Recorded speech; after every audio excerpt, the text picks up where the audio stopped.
تلنگانہ کے وزیر اعلیٰ ریونت ریڈی نے اتوار کو ریاستی مقررہ کے احاطے میں واقع نظام دور کے قدیم اسمبلی ہال کی تزئین و آرائش کے بعد اس کا افتتاح کیا۔ اب یہ تاریخی عمارت قانون ساز کونسل کے طور پر استعمال کی جائے گی۔ ابتدائی تقریب میں گدم پرساد کمار، جی سکھیندر ریڈی سمیت کئی ریاستی وزراء بھی موجود تھے۔ دسمبر سال 2023 میں اقتدار سنبھالنے کے بعد کانگریس حکومت نے اس تاریخی عمارت کی مرمت اور بحالی کو ترجیحی منصوبوں میں شامل کیا۔ اس سے قبل قانون ساز کونسل مقررہ کے احاطے میں واقع ایک دوسری عمارت میں کام کر رہی تھی۔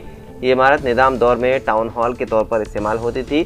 اس کی تعمیر 1905 میں شروع ہوئی اور 1913 میں مکمل ہوئی۔ ماہرین ورثے کے مطابق یہ عمارت انڈو سراسنگ طرز تعمیر کی ایک خوبصورت مثال سمجھی جاتی ہے۔ یہ تاریخی عمارت متحدہ آندھرا پردیش کے دور میں 1980 کے دہائی کے وسط تک قانون ساز اسمبلی کے طور پر استعمال ہوتی رہی۔ بعد میں تمام 294 ارکان اسمبلی کے لیے جگہ فراہم کرنے کی غرض سے اس کے پیچھے ایک نئی عمارت تعمیر کی گئی، جہاں اسمبلی کا اجلاس منعقد ہونے لگا۔ فی الحال تلنگانہ قانون ساز اسمبلی 1980 کے دہائی میں تعمیر ہونے والی نئی عمارت میں کام کر رہی ہے، جبکہ سال 2014 میں آندھرا پردیش کی تقسیم کے بعد آندھرا پردیش قانون ساز اسمبلی بھی تقریباً 2 سال تک اسی تاریخی عمارت میں منعقد ہوتی رہی تھی۔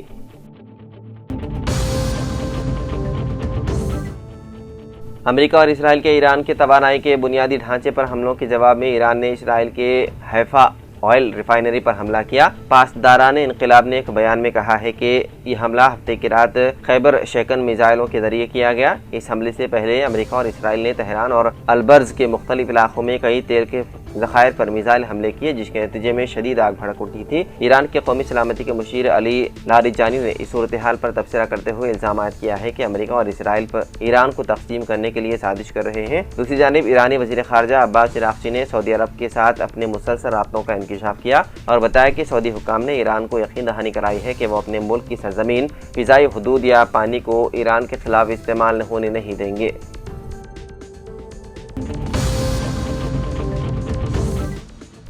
تلنگانہ کے کاماریڈی ضلع مرکز میں 3 کمسن بچیوں کے لاپتہ ہونے کا معاملہ انتہائی افسوسناک انجام تک پہنچ گیا۔ ہفتے کی صبح سے لاپتہ ہونے والی تینوں بچیاں رات تقریباً 9 بجے کے بعد کاماریڈی کے بڑے تالاب میں مردہ حالت میں پائی گئی، جس سے علاقے میں شدید غم و غصہ اور افسوس کی فضا پھیل گئی۔ پولیس کے مطابق کاماریڈی شہر کی آر بی نگر کالونی سے تعلق رکھنے والی 3 بہنیں 8 سالہ شفاعت، 7 سالہ آیت اور 5 سالہ مریم لاپتہ ہونے پر ٹاؤن پولیس اسٹیشن میں مقدمہ درج کیا گیا تھا۔ تحقیقات کے دوران پولیس نے تالاب سے پہلے آیت اور مریم کی نعشیں برآمد کی، جبکہ تیسری بچی شفاعت کی نعش ہفتے کی رات تقریباً 12:30 بجے تالاب سے نکالی گئی۔ پولیس کو شبہ ہے کہ بچیوں کے والد نے ہی انہیں قتل کر کے نعش تالاب میں پھینک دی ہے۔ اس سلسلے میں پولیس نے ملزم کو حراست میں لے کر پوچھ تاچھ شروع کر دی۔ اطلاعات کے مطابق بچیوں کی والدہ گھروں میں کام کر کے خاندان کی مدد کرتی تھی، جبکہ والد آٹو رکشہ چلا کر گزر بسر کرتا ہے۔ مقامی لوگوں کا کہنا ہے کہ والد کو کبھی کبھار ذہنی الجھن یا بھولنے کی بیماری بھی ہوتی تھی۔ پولیس اس افسوسناک واقعے کی مختلف زاویوں سے تحقیقات کر رہی ہے۔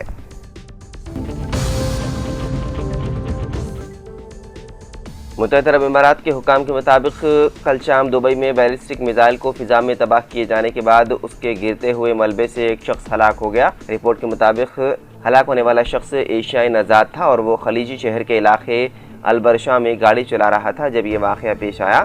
دبئی کی مقامی انتظامیہ کے میڈیا آفس کے مطابق شہر کے ایک رہائشی کی موت اس وقت ہوئی جب دفاعی نظام کی جانب سے فضا میں تباہ کیے گئے میزائل کے ٹکڑے نیچے گر کر ایک گاڑی سے ٹکرا گئے۔ بین الاقوامی میڈیا رپورٹس میں بتایا گیا ہے کہ جب دفاعی نظام نے دبئی کی طرف آنے والے میزائل کو فضا میں ہی تباہ کیا گیا تو اس کے کچھ حصے زمین پر آ گرے جو ایک گاڑی پر لگے۔ اس گاڑی میں موجود ڈرائیور شدید زخمی ہوا اور جاں بحق نہ ہو سکا۔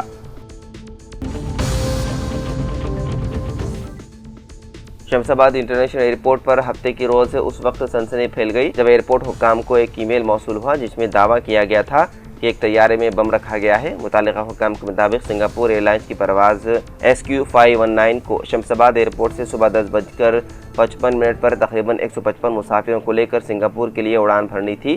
تمام سیکیورٹی جانچ مکمل ہونے کے بعد مسافر بورڈنگ گیٹ پر طیارے میں سوار ہونے کے لیے انتظار کر رہے تھے۔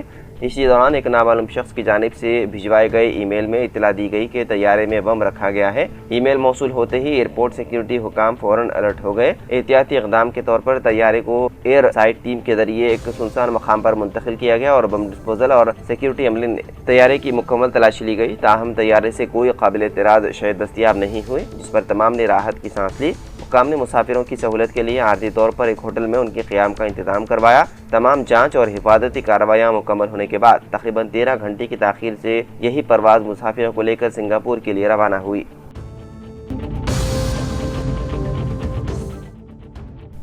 मगरबी एशिया में बढ़ती हुई कशीदगी और जंग जैसे हालात के बाइस हैदराबाद के राजीव गांधी इंटरनेशनल एयरपोर्ट शमशाबाद से हफ्ते के रोज़ खलीजी ममालिक के लिए उड़ान भरने वाली मुतादिद बैनुल-अक़वामी परवाज़ें मनसूख कर दी गई। एयरपोर्ट हुकाम ने एक बयान में बताया है कि सूरत हाल के पेश नज़र जुमला 23 बैनुल-अक़वामी परवाज़ों की आमदरफ्त मुतासिर हुई। हुकाम के मुताबिक Doha, Sharjah, Dubai, Abu Dhabi, Bahrain, Dammam और कुवैत समेत मुख्तलिफ खलीजी शहरों से हैदराबाद आने वाली 12 परवाज़ें मनसूख कर दी गई। इसी तरह शमशाबाद एयरपोर्ट से उन खलीजी ममालिक के लिए रवाना होने वाली 11 परवाज़ें भी मुअत्तल कर दी गई, जिसके बाइस मुसाफिरों को काफ़ी दुश्वारी का सामना करना पड़ा। एयरपोर्ट ज़राए के मुताबिक मगरबी एशिया में जारी शदीद हमलों और गैर यकीनी सूरत हाल के बाइस फ़िज़ाई सफ़र पर असर पड़ा है और कई एयरलाइंस ने हिफाजती इक़दामात के तहत अपनी परवाज़ें आर्जी तौर पर रोक दी है।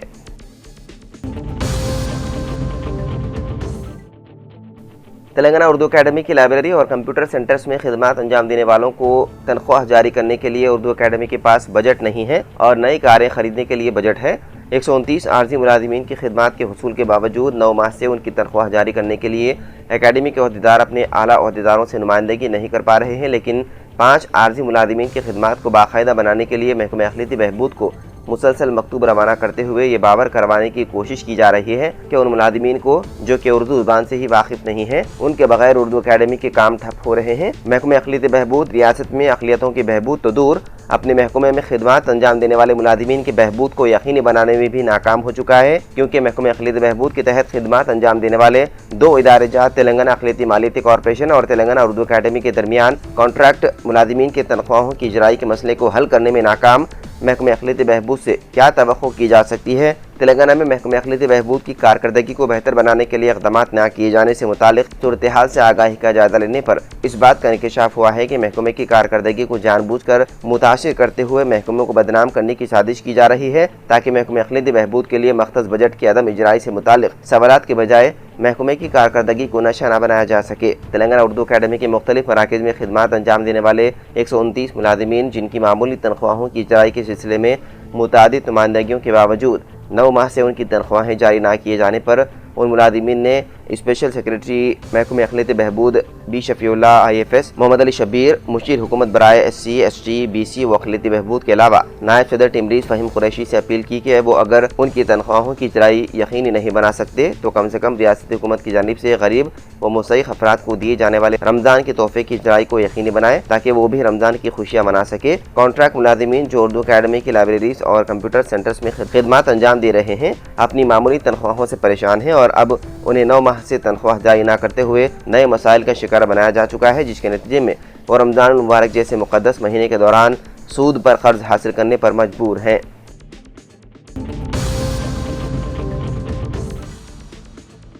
BRS के रुकन असम्बली साबिक़ वज़ीर T हरीश राव ने वज़ीर आला रेवंत रेड्डी पर सख्त तनक़ीद करते हुए कहा कि कांग्रेस हुकूमत रियासत में तरक्की नहीं बल्कि तबाही ला रही है।